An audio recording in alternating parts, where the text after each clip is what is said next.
All right, so thanks for coming in another video. This is going to be fairly straightforward, fairly simple. And yeah, if you want to see how to spend many hours making something that is going to do probably a worse job than a $12 piece that's available from Amazon or Walmart, this is a video for you. Let's go ahead and get to it. All right, so thanks for coming to another video. Not really dealing with the car. It's just kind of one of those winter on boards, and this project spiraled out of control.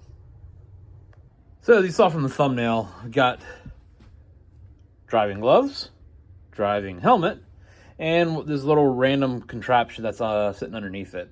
So what is this, you might ask? Summer in North Carolina and the Southeast gets pretty warm. So this is going to be a DIY 3D printed method of drying my helmet and drying my gloves at the end of the day.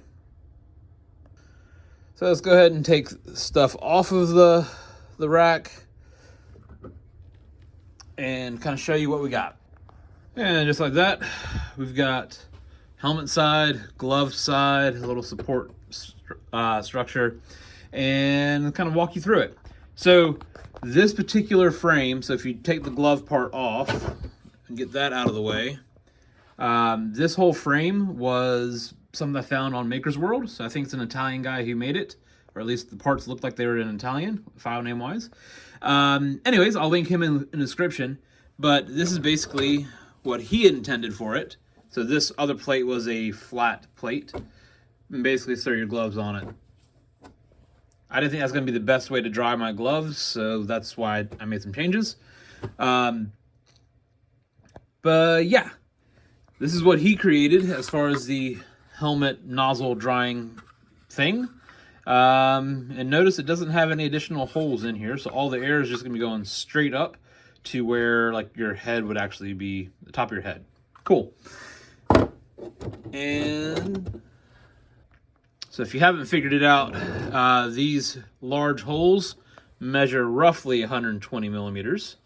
So that is going to be for, see these additional screw mounting holes? That's going to be for our basically 120 millimeter computer fans. So this is kind of how this whole thing works. So the designer made some keyways and these rods for it to be able to telescope and slide as needed.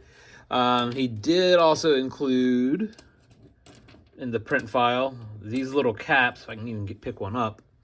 All they're meant to do is be glued in place here. So corner on each of these edges. Sorry, I didn't realize I was getting in the light.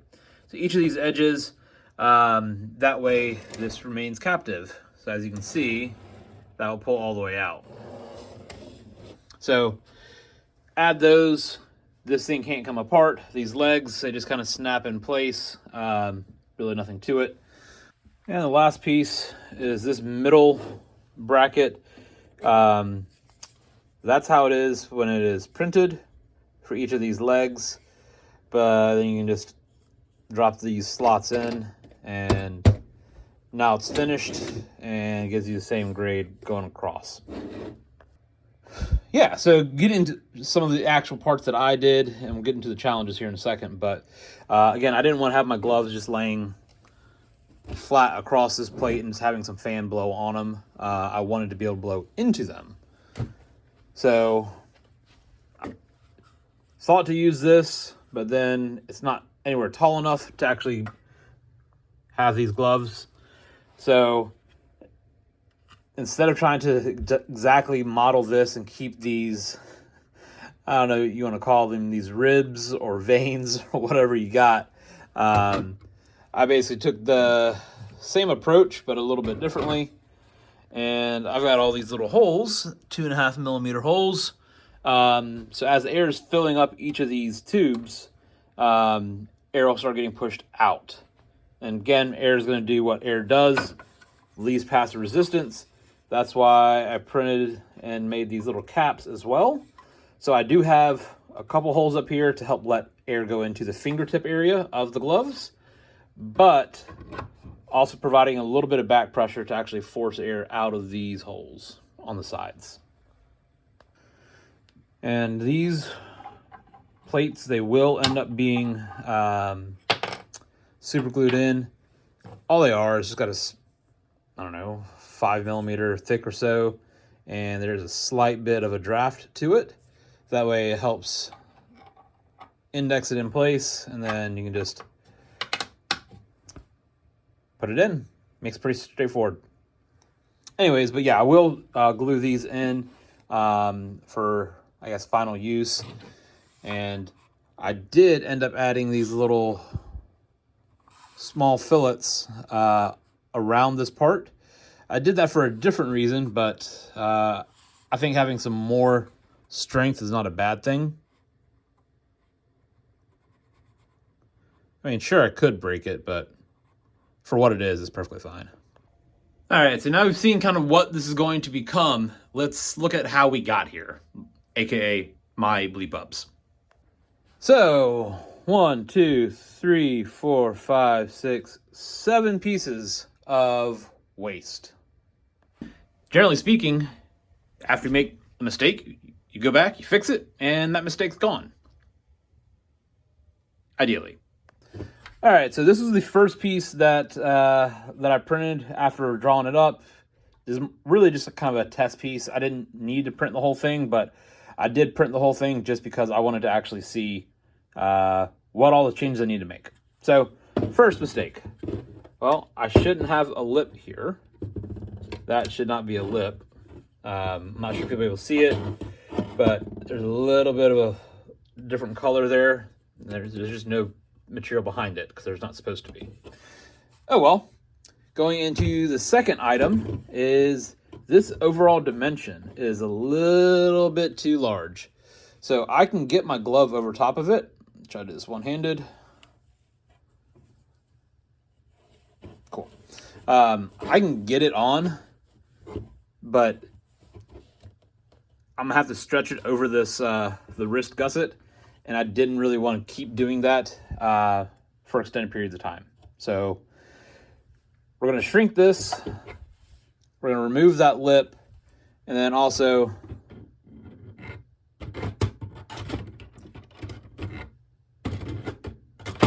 that ain't good. So we're going to make that base a little bit larger as well. All right, so second iteration of the actual dryer tube. It was better, but it's still just a bit too big. So I ended up sizing this down just a little bit more, and that's what's got me into that final size. Cool, so now that section's done, that problem's done. And then looking at the actual base plates. So this base plate is really just to check the overall size. And it fits, but it's not quite big enough. So you can see kind of still recessed down now. So I ended up adding, I think, 0.13 millimeters to this overall diameter, which then gets me into this guy. And again, nothing else really changing with this, just making sure that this fits the way I need it to. Well, that's a little bit too big, so now we have the Goldilocks scenario. So welcome Goldilocks. Here's our piece, here's our size. It fits perfectly the way I wanted it to. Great. Let's go ahead and take it out. And yep. Here's some of the problems. Well, you can see that I don't really have good layer adhesion. Don't mind this spaghetti stuff, but well, you should be able to see my hand through there. Like that's not good. So then I came into this guy. Switched over to red because that's the color I was going to do for my final print. Got back from dinner, realized what was happening, and yeah, well, there's still a visible gap there. Thought I fixed it. Apparently I did not. So, yay. That becomes trash as well. All right, then get to the next iteration. I added these little ribs here to help hold it in place. I thought this gap was coming just from shrinkage. So I added those to hold it in place while it cooled, and well, I was wrong again. We still have gaps in there. Like this is all support material here, so that can come out. And you can see that's a pretty noticeable gap. So that last failed print was roughly 12 o'clock or so, and it takes about an hour to print each one of these little test pieces. So yay, it got really late and I got really frustrated, and yeah, I wanted to go ahead and get it fixed. So I ended up just redrawing the whole stinking thing. Same dimensions, just new file, redraw. That's all it is. And it works perfectly fine. All right, and then getting into my very last mistake of this project, so far at least, was making these little caps to go on this to help add some back pressure to force air out of these holes. Great.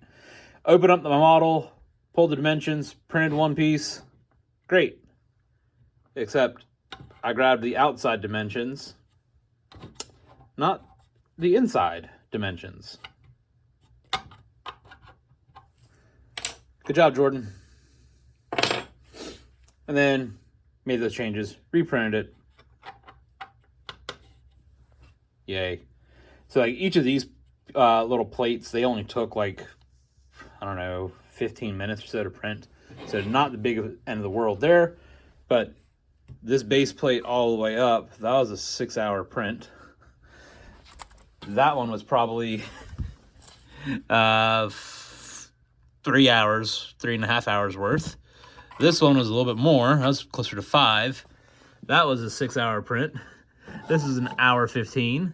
That was an hour 15. That was an hour 25, 30. All wasted. So factoring in how much is my time worth, I could have gone to Amazon or Walmart and bought a glove or boot dryer that runs off DC or 120. I have both of them in the race trailer. And I could have saved all this time, energy, and hassle. So, was this the best decision? Absolutely not. Is it something that I got to play with 3D printing more and modeling stuff more, realizing that the skills that I had in 3D modeling were a little more basic than I remember them being, just because I haven't done it in so long? Yeah, I'm okay with it. Anyways, it's a lot of waste, a lot of mistakes, a lot of lessons learned. So now I just gotta wait for Amazon to deliver these fans for me, and then I can go ahead and actually finish the install, do some wiring, cable routing, and test, finally. All right, so ignore some of the background mess, but this is what it's actually gonna be looking like. So obviously we got our glove dryer on this side, and we've got our helmet dryer on that side. So helmet is got that piece. I might change that design, I might add some holes, I don't know. And glove, just kind of sitting over top of it. Anyways, we got our switch here. And it's just temporary wired, obviously.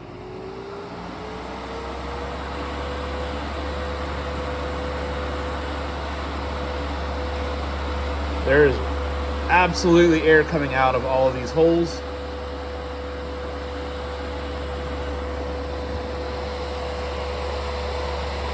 Absolutely.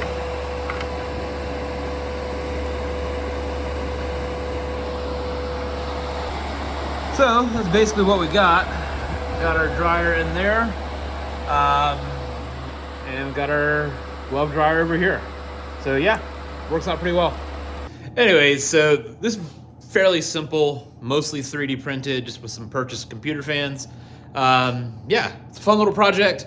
Hopefully it works. I'm probably gonna end up redoing the helmet section of it. There's definitely more air going into the glove side based on me drawing it versus what someone else previously did. Anyways, it works. I'm excited to use it this coming track season in 2026, and that's all I got. So thanks for watching. Please consider doing any of the algorithm aiding things, and yeah, we'll see you next time.